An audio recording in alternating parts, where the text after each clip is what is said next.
Angibingelele bafethu egameni lenkosi yethu Jesu Kristu. Siyabonga uNkulunkulu, siyabingelela kuvuka sikhuleke.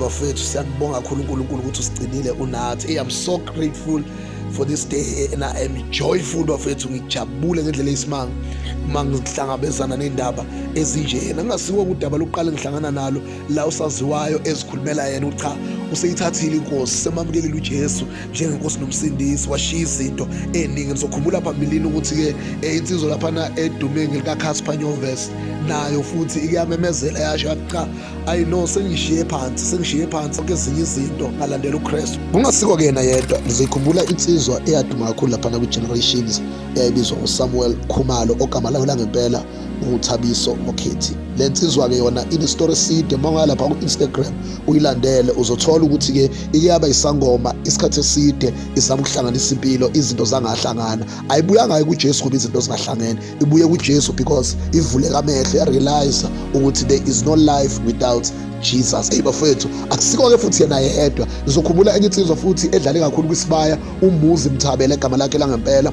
Uye ku-Google ufike usearch Muzi Mthabela uzothola ukuthi nayo le ndoda lena ke ishiya amasiko, yashiya zonke izinto, yalandela uKristu. Awu bafethu, uNkulunkulu besingeke simbonge simdumise uma sibona abantu beqophelele phezulu, abantu abadumile, abantu abanemali, abantu ababengenza noma yini ukuthi ke bangezi kuNkulunkulu ngenxa ukuthi impilo ibahambela kahle.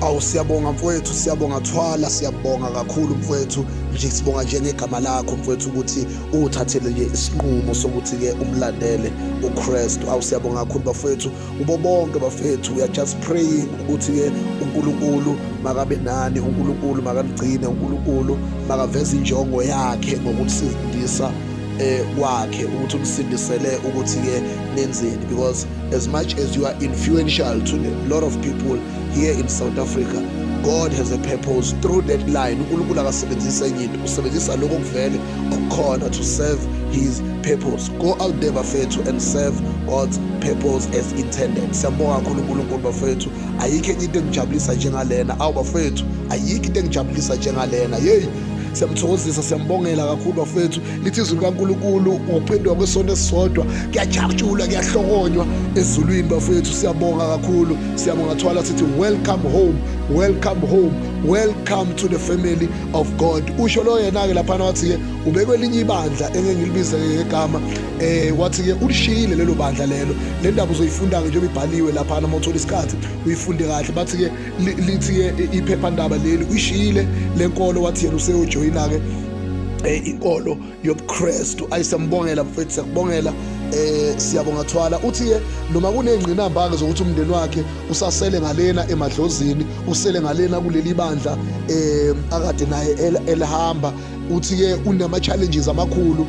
Cha ke sithi mfowethu siyabonga Thwala, kuyinto ejwayelekile leyo, kufakazi bethu kunjalo vele ukuthi ke uma siphuma ngapha singena ngapha imindeni yethu vele ayithokozi, kodwa siyayikhulekela nayo ukuthi in the same way uNkulunkulu awembule wakwevulela ingqondo, wakuvula amehlo kamoya, wakwazi ukubona ukuthi ke ilanga lishonile, uJesu uyabuya, umuntu akasindisa ukusonta kodwa asindiswe, anamathele ezwini likaNkulunkulu, anamathele enhlanganyelweni, anamathele emthandazweni, wavulekelwa, waqonda ukuthi yini kufanele uyenze. Nomndeni wakho siyawuthandazela, neminye imindeni siyayithandazela, kodwa okukhulu kakhulu sikhulekela wonke ama-celebrities, bonke abantu ebebetshela ukuthi they can live without God, they can live without being saved, they can live without grace, they can live without the love of God. We are praying for them ukuthi let them come back home, ababuye beze siye sonke ezulwini bafethu siyiphilele inkosi. Siyakubongela kakhulu mfowethu uThwala, siyakubongela kakhulu ukuthi uthe noma udumile, uthe noma uphezulu, uthe noma uzazi ukuthi uyaziwa, kodwa wazithoba, wazehlisa, wathi kuko konke lokhu kushaya indiva kodwa uyamlandela uKristu. Bafethu siyanamukela, siyanibongela, siyanmema. uNkulunkulu akanisindiselanga amahala, njengoba nisindisile uNkulunkulu kunezinto zethu ezikini ekufanele sinikeze zona. Siyabonga kakhulu bafethu, sithi may God be with you, may God protect you, may God guide you, may God fight your battles. uNkulunkulu anivikele ebusuku, anivikele nihamba, anivikele emotweni, anivikele emakhaya, anivikele yonke indawo. uNkulunkulu anibusise. Welcome home.